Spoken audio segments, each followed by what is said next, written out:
Hello students. So last class we have discussed about the motion concepts. So for this is class 9. So we are discussing motion chapter.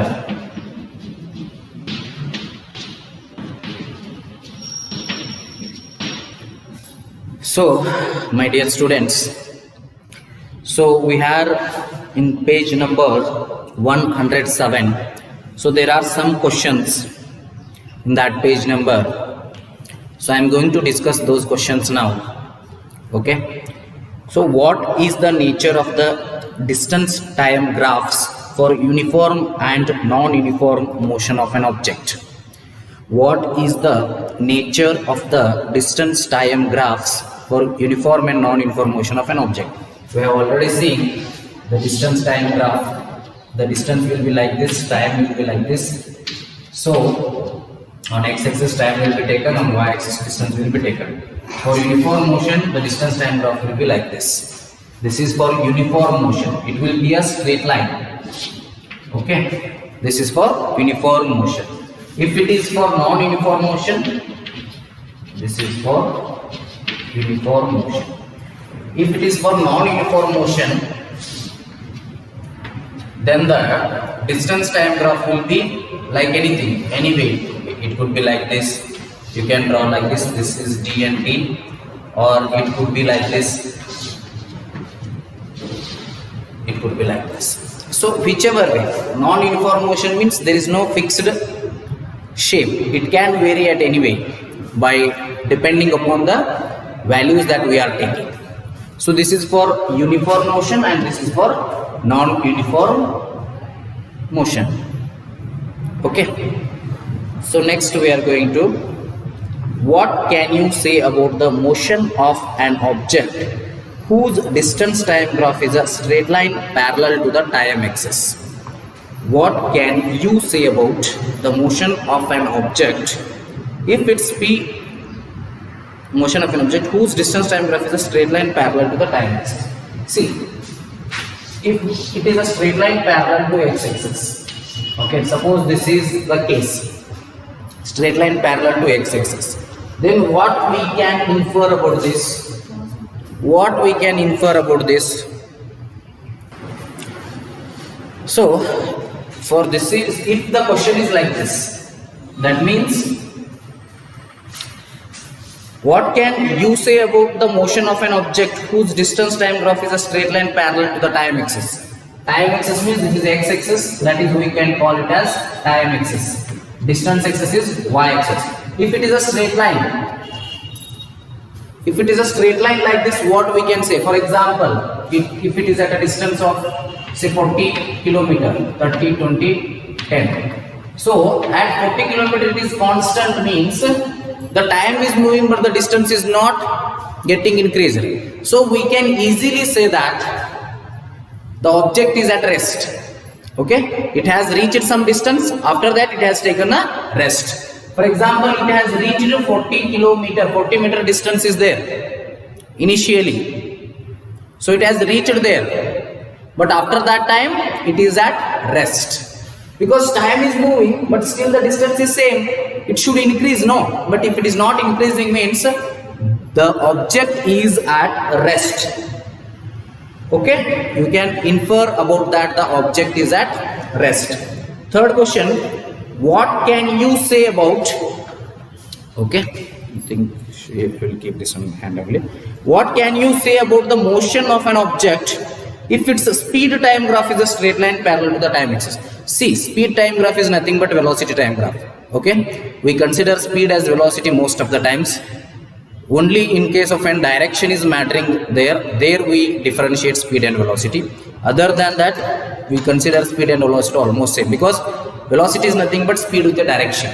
Okay, so speed time graph is a straight line parallel to the time axis. If the velocity time graph or speed time graph is straight line parallel to the time axis, see, this is time axis, that is x-axis.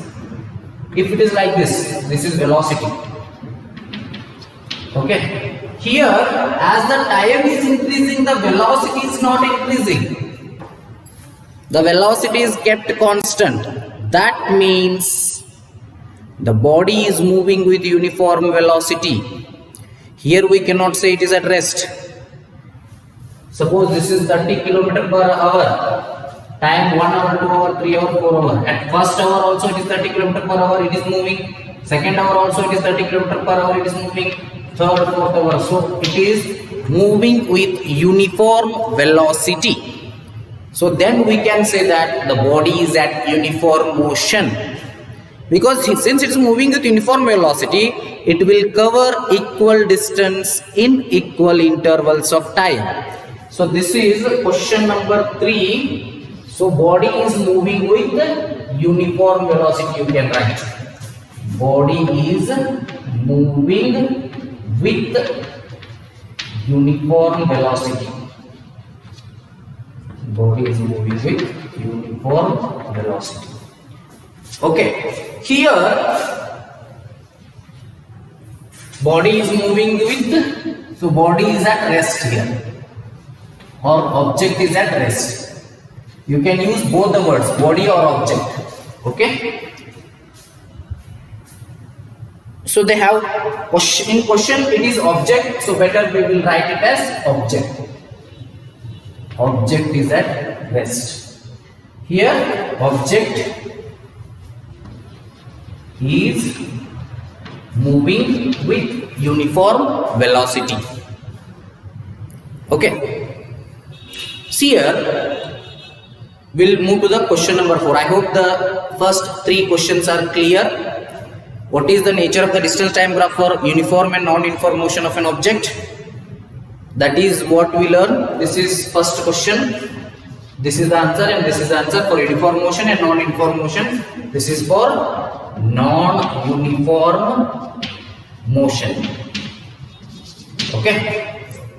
Then, so this is for second question. This is for third question. Last question. What is the quantity which is measured by the area occupied below the velocity time graph? What is the quantity which is measured by the area occupied below the velocity time graph? So we have discussed, we have seen these graphs.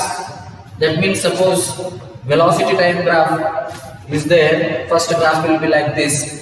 If you see it in page, you will see that the first graph will be like this. Okay, this is ABCD area.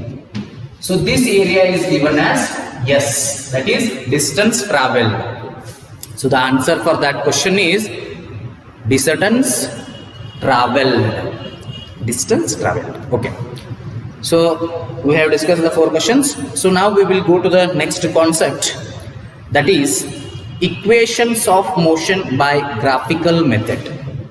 Now I am going to discuss equations of motion by graphical method.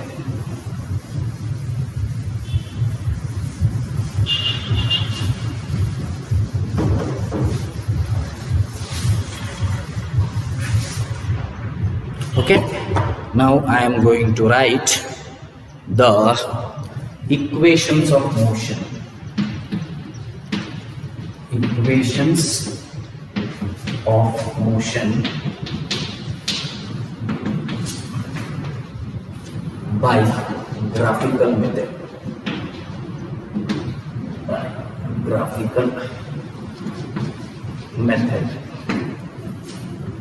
Equations of motion by graphical method. See here this is very much important. Here we will get 3 equations of motion, and these 3 equations of motion are very much important.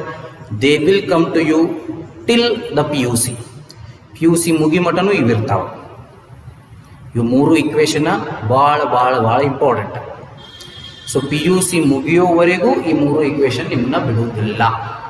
They will not leave you till your PUC completes. So these 3 equations are very much important. Okay. See here, when an object moves along a straight line with uniform of acceleration, it is possible to relate its velocity, acceleration during motion, and the distance covered by it in a certain time interval by a set of equations known as equations of motion. See, what are these equations of motion? They relate velocity time, they relate displacement and time, they relate distance traveled and time, they relate speed and time when the object is moving with uniform velocity. Okay. For example, there are three equations I am going to write, so you have to be perfect with this. These are the very much important three equations of motion. So what are those? I am going to write B is equal to U plus AT. So I will give the homework as this only. You have to write the equations three times. You have to write the equations of motion three times. Means you have to write these three equations three times. V is equal to U plus AT. S is equal to UT plus half AT square. S is equal to UT plus half AT square. Third one, 2AS is equal to B square minus U square. 2AS is equal to B square minus U square. So first you have to understand what are these. V means what, S means what, A means what, T means what. You have to understand everything here. So I am going to clearly tell you these three equations are very much important. You have to by heart them. You should know how to derive them. You should know how to use them in numericals. I am going to tell that all. So derivations we will do. We will do the numericals on that. So look here. V is equal to U plus AT. S is equal to UT plus half AT square. 2AS is equal to V square minus U square. So what is my V here? See, this V is nothing but final velocity. This V is final velocity. You should remember, if the body is there, the body has started with some velocity and at the end it has reached some velocity. So the final velocity is the velocity when it has reached at the end. Okay, body is at rest. Now it started the velocity, it started with, now it is moving with 30 km per hour. So body is at rest. That initial velocity is 0, final velocity is 30 km per hour. So what is U? U is initial velocity. Initial velocity means velocity at the start. If the object is not moving, the velocity is 0. So when the question is like this, if the object from rest, it is at rest, then you have to take risk 0. Object is moving with certain velocity and it comes to rest, means final velocity you have to take 0. I hope this is clear. Final velocity, initial velocity, it is measured in meter per second. This is also measured in meter per second because both are velocity. This A is acceleration. This A is acceleration. What is acceleration? Rate of change of velocity is called as acceleration. If it is positive, we call it acceleration. If it is negative, we call it as a de-acceleration. So what is the SI unit for acceleration? This is expressed in meter per second square. Okay, then T. What is my T? T is nothing but here time. T is time here. Okay. So S is equal, T is time. So time is expressed in seconds. So this equation relates what? This equation relates time and velocity. Equation first one, that is first equation of motion, relates the time and velocity. So equation 8.5 describes the velocity time relation. This describes velocity time relation because this velocity is connected with time. So the first equation describes velocity time relation. So we will come to the equation 2 here. First one, V equal to U plus AT. Second one, S equal to UT plus half AT square. So here S is important. S is distance traveled. So what is distance traveled? The actual path covered by the object. The actual path length covered by an object is called as distance covered. It is symbol is S. And it is expressed in meter or kilometer. Distance ಎಷ್ಟು cover ಮಾಡಿವ ಅಂದ್ರೆ kilometre ದಾಗ ಹೇಳ್ಬೋದು ಅಥವಾ metre ದಾಗ ಹೇಳ್ಬೋದು. ಕಡಿಮೆ ಇದ್ರೆ metre ದಾಗ, ಹೆಚ್ಚಿದ್ರೆ ಕಿಲೋಮೀಟರ್ ದಾಗ. So SI unit is meter. UT we already know. U means initial velocity, T means time. Half AT square, A means acceleration, T means time. So no need to write them again. 2AS. So this is a relation that represents relation between time and distance traveled. So this represents time and distance traveled. Okay. This one is third one. 2AS is equal to V square minus U square. 2AS is equal to V square minus U square. So here, this is the third equation of motion. 2AS is equal to V square minus U square. A means acceleration, S means distance traveled, final velocity minus initial velocity. This describes again distance relation between velocity and distance. This represents velocity and time. This represents distance and time. This represents distance and velocity relations. So these three things you should remember.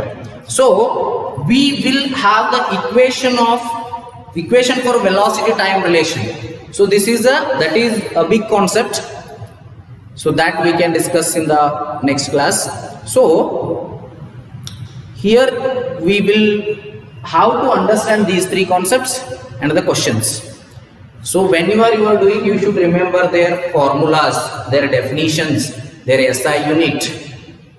You have to remember those all things. The symbol. So V for final velocity, U for initial velocity, A for acceleration, T for time. Acceleration is for meter per second square, SI unit. V and U are expressed in meter per second velocity. Yes, distance traveled expressed in meter, UT, initial velocity, time plus half AT square, acceleration and time. Here, acceleration, distance traveled, final velocity square minus initial velocity square. So you have to remember all these concepts. So in your homework, I am going to give you, write these three equations 3 times. You have to write them. And you have to show me, because these three are very, very important. You have to be perfect. V equal to U plus CT, S equal to UT plus half AT square, 2AS is equal to V square minus U square. Or you can reverse also. V square minus U square is equal to 2AS. Both are V square minus U square is equal to 2AS. So in the next class we will discuss about how to derive this first equation by the graphical representation method. Okay. So we will see that thing in the next class. Thank you.